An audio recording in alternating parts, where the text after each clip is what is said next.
guys, we're back with some more NFL picks for this video. Beat the Odds NFL edition on Odds Checker. I'm Katelyn Heffler, and these are my co-hosts, Nate and Justis. Guys, how are we? How was our week last week? I might as well have not even bet. With 2-2-1, just finished the week. Just like going 500. Pick of the week push that Bengals Packers extraordinary game that we all enjoyed. But other than that, pretty good. I can't complain. Didn't go negative. Yeah, same boat as you. I mean, that Packers game just insane. In the presser after the game, they said that long touchdown to Jamar Chase with like 20 seconds left in the half. The defense heard a check from the offense and thought it was a defensive check. So they just didn't rush the passer. So Burrow's out there holding the ball for 8 seconds, just throws it on a scramble drill down the sideline. And then Mason Crosby misses 4 or 5 kicks. Yeah. What a way to push. What a way to push. Never a doubt about the push. The Packers' first time ever having a 300-yard passer, a 200-yard receiver, and a 100-yard rusher. And they only scored 25 points. And that was including overtime. Just a typical game. Usual NFL. I just love it.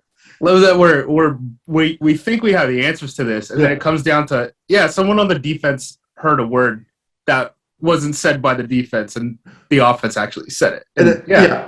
Love the human element of this, guys. Yeah, I know. Gotta love that one person. I know that's the thing too. It's not even like a guy running the wrong route. That's what makes it even better. You're going all the way to the root cause of. I've had instances where we had words that sounded the same, like leak and sneak sounded the same, and I had one where all of a sudden the running back thought he was running a leak route, and we were running a quarterback sneak, and that. That played out pretty interesting at Wisconsin one time. We got away with it, but it was one of those in the know. It was like, ooh, that could have been bad. All right, well, let's get into our picks for this week, and as always, stay tuned to the end of this video for our picks of the week. All righty, I am going with kind of like the narrative team for this week, maybe because people are negative on them. I'm going with the Chiefs -6.5 at Washington. Again, it's a big spread. Chiefs aren't really showing anything on defense, as we all know. I don't think that anyone has solved Patrick Mahomes in this offense. I think can't expect them to tip up some few balls. You don't expect Tyreek Hill to drop 2 easy first downs early. That would change the game. I just think the Chiefs have just one of those games, and that's come up already a couple times this year. But usually they overcome it. Mahomes is still playing like Mahomes up until this week. He was like at a historical level, even for him. I think on the flip side, Washington's defense is not what we expected whatsoever, not even close to what we expected before the season. I think their offense has some fun elements, but doesn't challenge this Chiefs defense like the Bills offense did last week. So I'm going to go with Chiefs -6.5. Getting it under a touchdown, I'm pretty happy about. I am picking the same game, so I might as well jump on it right now. Nice. I think the Chiefs right now at this point, I mean, they're full-blown glass cannon, right? Like they can score points. They cannot run the ball. They can't stop anything defensively. It's amazing. I mean, Tyrann Mathieu out there just like putting his hands up every time Sorensen gets targeted. It's a pretty rough scene. So really, I think like the Chiefs at this point, right? It's a win condition. Can you keep up with them in a shootout? I don't think Washington can. Taylor Heineke, love him to death. Love him. Finest, but I don't know if he's going to be able to go toe-to-toe with Patrick Mahomes. And then, like you said, Washington, they have the dogs up front at the very least defensively, but there's a lot of question marks about that defensive structure right now. I mean, Ron Rivera is even having to field questions. He was either today or yesterday, so early on in the week, about, are you going to take over defensive play calling? That is never a good sign when you're starting to second guess who is calling the plays because it looks so bad on the field. So I'm taking Kansas City here. They also they need a win, period. Yeah. You're at the point of the season, you're 2-3. You have to win 2/3 of your game just to make the playoffs. So, and that's not an easy thing to do. And that's especially not an easy thing to do in the AFC West. So with a 1 seed, with the Packers as your cross conference, conference one. Yeah, I know. Yeah.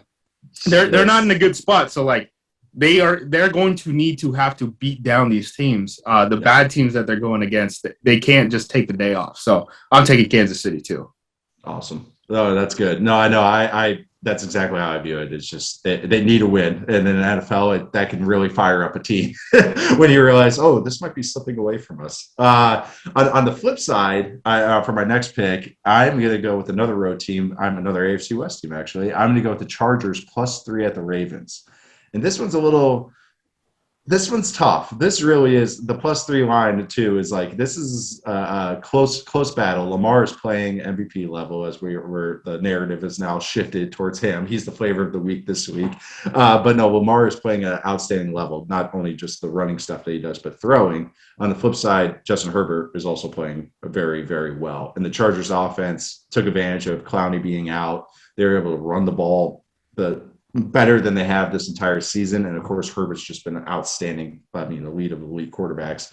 And then on the flip side, I think the Ravens, they're not they can't really punish the Chargers as they might have been able to in the past with their run game. I mean, their run game is good. It's got Lamar, but it's just not what it was maybe the last 2 seasons. And I think throwing the ball, they try to limit the big plays. So I'm thinking the Chargers trying to keep this in it. Justin Herbert plays really well. It's a close game, and I'm going to just take the points.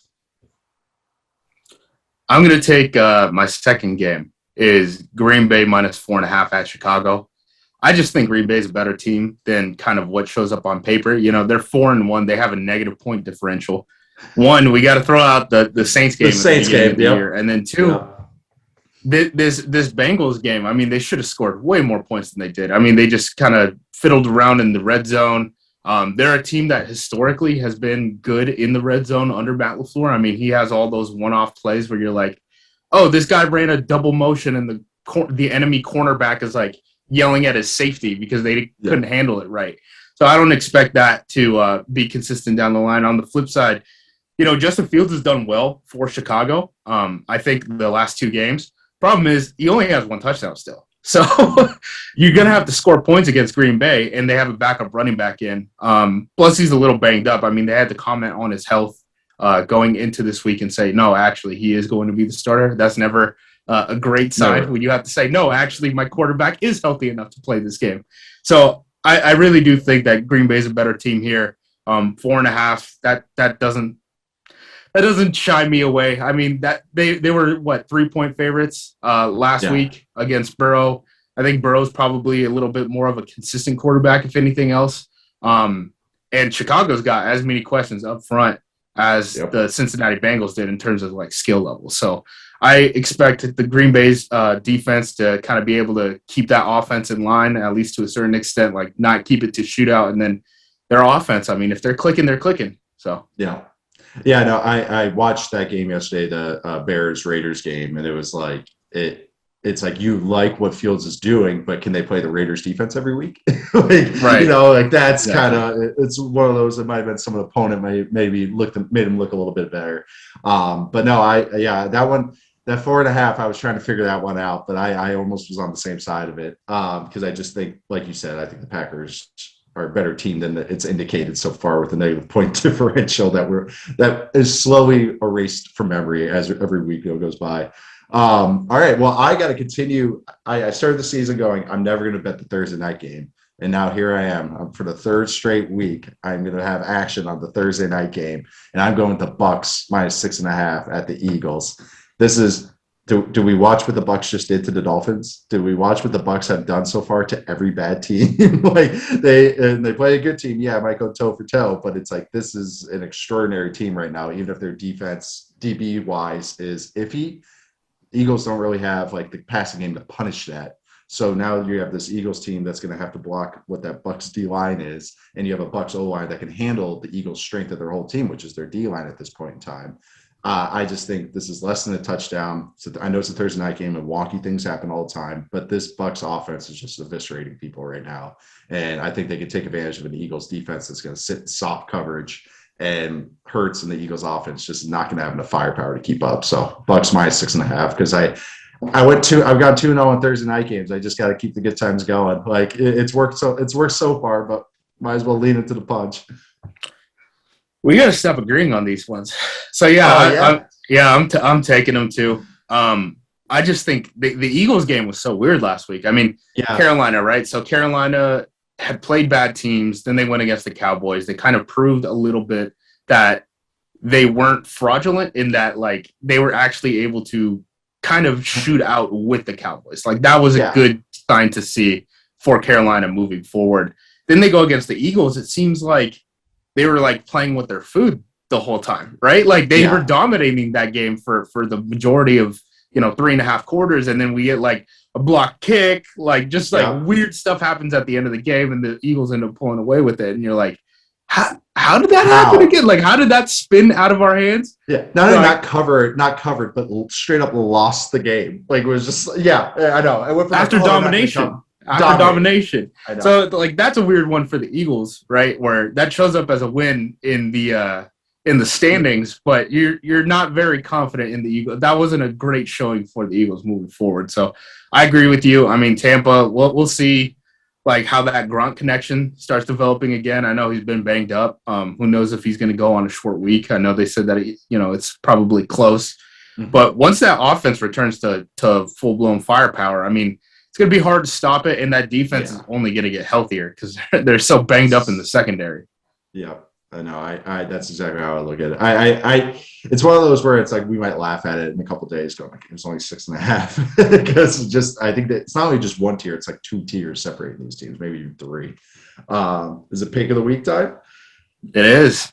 And funny you guys both pick my pick of the week game, but I pick you guys too. So I was looking at this game and Bucks versus Eagles, and like just going off of what you guys said a lot already, but I mean, I just have to bring up that, even though Gronk is gone, like for right now, they still have those offensive weapons, Antonio Brown and Mike Evans, and just Tom Brady in general continues to break records, continues to literally look better the older he gets. Kind of crazy. But obviously they dominated the Dolphins as they should. That's not really a big deal since Dolphins are looking terrible.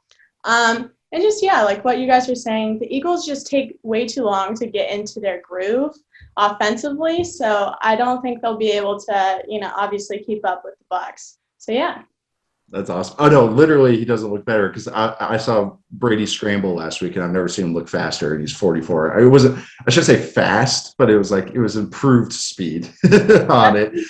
I want to take 2. That's awesome. Is this the first time all 3 of us are on the same side? I think so. Yeah, there we go. I think so. Right. The Thursday night trifecta. Let's do it. For my pick of the week, and this is going to be a great game. I'm really excited to watch this one. And I'm going to go with the Browns -2.5 hosting the Cardinals. I'm pretty happy at this being under 3 points. Anybody who listens to me on other media forums, I'm not as high on the Cardinals as other teams, even though I do think they are a good team. How I've looked at them is that they're a high variance team that's dodged some bullets so far. Either with opponents or just how the game is broke. I do think they are a good team. I have bought in that they are a good team. But I also think this Browns team is a good teteam. They faced a buzzsaw that is Justin Herbert last week. I know they're facing Kyler Murray this week. You're hoping Clowney is back on the field. He might not be, but you still have Myles Garrett. You still have some good players up front. I think this game is going to be a back and forth game. I'm really excited. Really what I'm betting on is the Browns offensive line and run game controlling this game and meandering up and down the field and then Baker hitting a couple big shots to take advantage of some bad stuff on the Cardinals defense, some bad eyes that they can do. But they're an aggressive team, the Cardinals, but I'm just hoping that the Browns, have them more of a sound game plan. It's under 3 points at 2.5. I'm going to just take it from there. Browns -2.5. I'm happy we didn't pick the same damn game. I was a little bit worried we were going to have the same pick of the week. Thank goodness. Dallas -4.5 on the road against the New England Patriots. The Patriots are all sorts of banged up on the offensive line. That's huge for them. Yes. I mean, the way that offense was built, it was, hey, Mac Jones is going to take some of these checkdowns, right? When we need to basically throw to run the ball, right? Mac Jones is going to be able to handle that. And then we're going to come off the ball downhill, and we're going to be able to knock you off the line of scrimmage. Yeah. The problem is you have to have a great offensive line to get that done. They had very good run blockers. They're all hurt now. So that's never what you want to see. And then on Dallas's end, I mean, they're just able to score. And once you're able to get into a shootout, I don't know how New England really is going to keep up because they don't really have speed, right? Like that's the big issue with the New England offense right now. All their guys run 4 5s, 4 6s. And there's only so many ways to get explosives with those type of guys. I mean, you're seeing them at the goal line. They go like wildcat in the middle of the field if they need a play. It's like the double passes and stuff. They're Like, oh, that guy played quarterback in high school. They're eking out every little point of offense they can get. They're just grinding it out. Right. It's just squeezing blood from a stone right now just because they don't have team speed. And then Dallas, on the other hand, I mean, they're getting the ball to like Cedric Wilson. They got 2 running backs. Cedric Wilson's throwing the ball. A lot of people don't even know who Cedric Wilson is. And then they have a great offensive line defensively. Dallas. I mean, I don't even know if we have like a direct if we have an accurate reflection of like what Dallas's defense is, just because Trayvon Diggs keeps getting these damn interceptions and like it's bailing them out. And then the Dallas Cowboys offense goes up, and you're like, you don't have to play in tight games. So I don't know. Go 8-minute drive, pick on the second play, 12-minute drive, and then it's like, oh wow, the Cowboys are up 2 scores, and it's like the other team has to chuck the ball now because there's no time left on the clock. Yeah, and they just become like boa constrictors. So like I could easily see this happening in this game too. I mean, Dallas 4.5. I mean, if we're just talking about, I understand like home and away, you start giving some points away for that, but 4.5 for Dallas compared to this version of New England where they're all sorts of banged up on the offensive line and they don't have team speed. Like, they're just so many tiers in between those 2 teams right now that I just don't think that this line is high enough. I mean, Kansas City, right? We talked about them and we took them. They're 7-point favorites on the road. I mean, I think Dallas is probably a better team than Kansas City right now. And New England's probably on the same level as Washington in terms of like they're a frisky team, but like they're nothing to write home about. Like they're respectable. They're probably trending in the right direction, which is probably not what we're saying about Washington. But their guys are just out offensively. So I think this line should be like, a full touchdown, maybe more than a touchdown. And if it's not going to be there, then I'm going to take Dallas. Awesome. That hurts me, Justice. But you're right. You're right. All right. Well, that's what we have for this week. And we'll be back next week and the weeks after for some more picks. This is Beat the Odds NFL edition on Odds Checker. Catch you guys next week.